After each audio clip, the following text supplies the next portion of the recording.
Halo sahabat semua, selamat datang kembali di channel ini. Pernahkah kamu berpikir, sebenarnya apa sih landasan hukum kita untuk menikmati udara segar, air bersih, dan lingkungan yang asri? Nah, pada kesempatan kali ini, kita akan membahas topik yang super penting tapi sering terlewatkan. Lingkungan hidup dan dasar hukumnya di Indonesia. Kita akan kupas tuntas, mulai dari landasan konstitusi hingga berbagai instrumen pengelolaan lingkungan hidup yang wajib kita pahami. Jadi, pastikan kamu simak sampai selesai ya. Tahukah kamu, hak untuk hidup di lingkungan yang baik dan sehat itu bukan sekadar harapan, tapi dijamin oleh konstitusi kita. Loh, mari kita buka Undang-Undang Dasar ke-1945.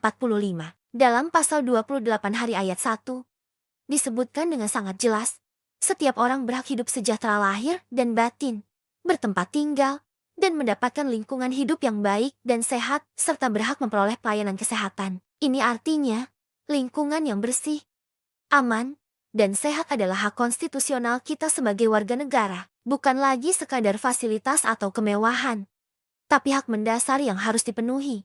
Landasan hukumnya tidak berhenti di situ. Coba kita lihat pasal 33 ayat 4 Undang-Undang Dasar ke-1945. Di sana ditekankan bahwa perekonomian nasional diselenggarakan berdasar atas demokrasi ekonomi dengan prinsip kebersamaan, efisiensi berkeadilan, berkelanjutan, berwawasan lingkungan, kemandirian, serta dengan menjaga keseimbangan kemajuan dan kesatuan ekonomi nasional. Ada dua kata kunci penting di sini, berkelanjutan dan berwawasan lingkungan. Jadi, sudah sangat jelas, setiap pembangunan ekonomi di negara kita tidak boleh dilakukan secara serampangan hingga merusak alam. Sebaliknya, harus berjalan selaras dengan prinsip keberlanjutan atau sustainability.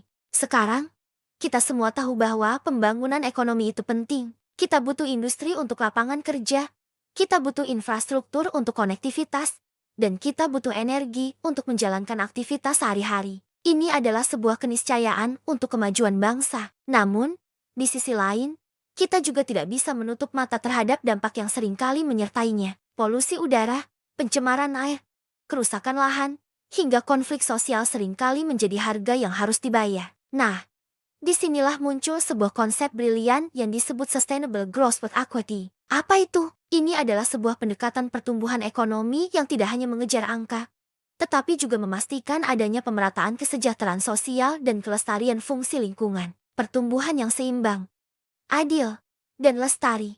Lalu, bagaimana cara negara kita memastikan keseimbangan ini terjaga? Tentu saja dengan seperangkat aturan main yang jelas. Disinilah kita akan berkenalan dengan instrumen perlindungan dan pengelolaan lingkungan hidup, atau disingkat PPLH. Ini adalah senjata hukum kita untuk menjaga harmoni antara pembangunan dan lingkungan. Yuk, kita bedah satu persatu instrumen penting ini.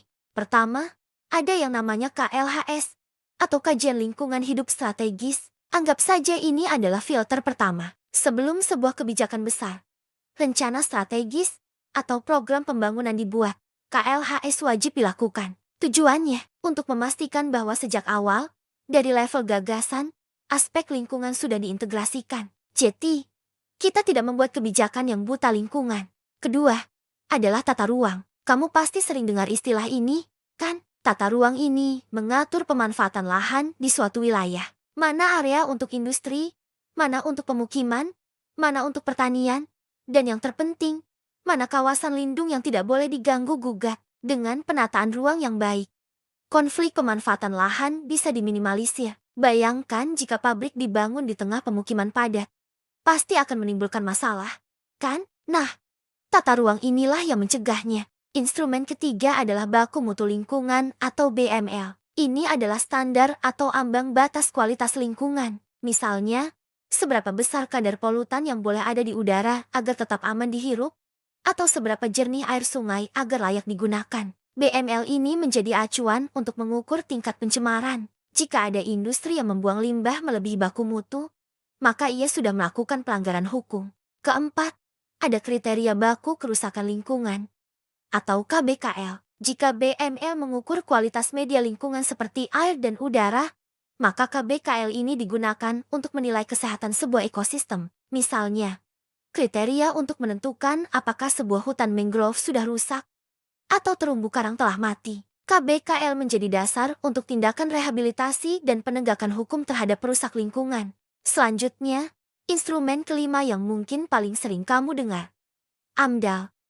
Analisis mengenai dampak lingkungan. Ini adalah studi mendalam yang wajib dilakukan untuk setiap rencana usaha atau kegiatan yang punya dampak penting terhadap lingkungan. Misalnya, pembangunan pabrik besar, jalan tol, bendungan, atau PLTU. AMDAL akan mengkaji secara komprehensif, mulai dari dampak fisik, kimia, biologi, hingga sosial ekonomi dan budaya. Hasil kajian inilah yang akan menjadi dasar apakah proyek tersebut layak jalan atau tidak, serta bagaimana cara mengelola dan memantau dampaknya agar minimal. Instrumen keenam adalah UKL-UPL, singkatan dari Upaya Pengelolaan Lingkungan Hidup dan Upaya Pemantauan Lingkungan Hidup. Ini mirip seperti AMDAL, tapi versi yang lebih sederhana. UKL-UPL diperuntukkan bagi kegiatan yang dampaknya tidak sebesar proyek yang wajib AMDAL. Skalanya lebih kecil, tapi tetap harus ada komitmen untuk mengelola dan memantau dampak lingkungannya.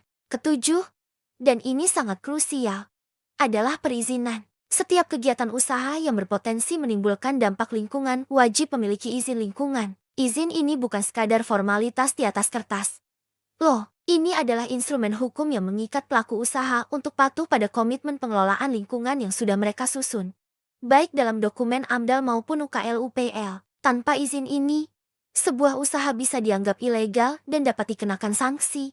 Selain 7 instrumen utama tadi, masih ada lagi instrumen pendukung yang tak kalah penting. Ada yang namanya instrumen ekonomi lingkungan, seperti pajak lingkungan atau dana jaminan pemulihan. Lalu, ada peraturan perundang-undangan berbasis lingkungan, anggaran berbasis lingkungan yang memastikan alokasi dana untuk program-program pro-lingkungan, hingga analisis risiko lingkungan hidup ARLH dan audit lingkungan untuk mengevaluasi kinerja pengelolaan lingkungan suatu perusahaan. Semua instrumen ini saling berkaitan, membentuk sebuah sistem yang kokoh untuk melindungi hak kita semua atas lingkungan hidup yang baik dan sehat. Biar lebih kebayang, mari kita ambil contoh nyata. Misalkan, akan ada pembangunan pembangkit listrik tenaga uap PLTU batubara di suatu daerah pesisir. Karena ini proyek besar dengan potensi dampak signifikan, maka wajib hukumnya untuk menyusun dokumen AMDAL. Dalam proses AMDAL, akan dikaji dampaknya terhadap kualitas udara akibat emisi cerobong asap,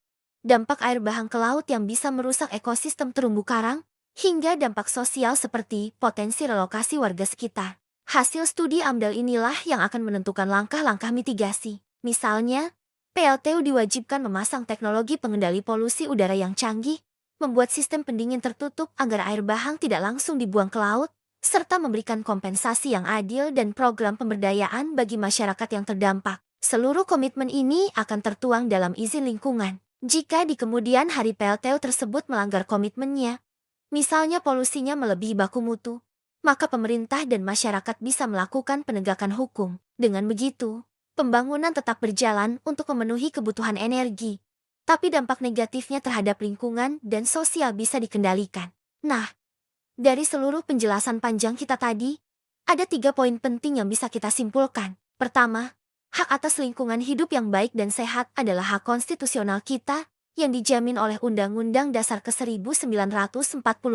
Kedua, pembangunan ekonomi harus berjalan dengan prinsip berkelanjutan dan berwawasan lingkungan, bukan pertumbuhan yang merusak. Dan ketiga, Indonesia telah memiliki serangkaian instrumen PPLH yang lengkap, mulai dari KLHS hingga perizinan, untuk menjaga keseimbangan antara kepentingan ekonomi, sosial, dan ekologi.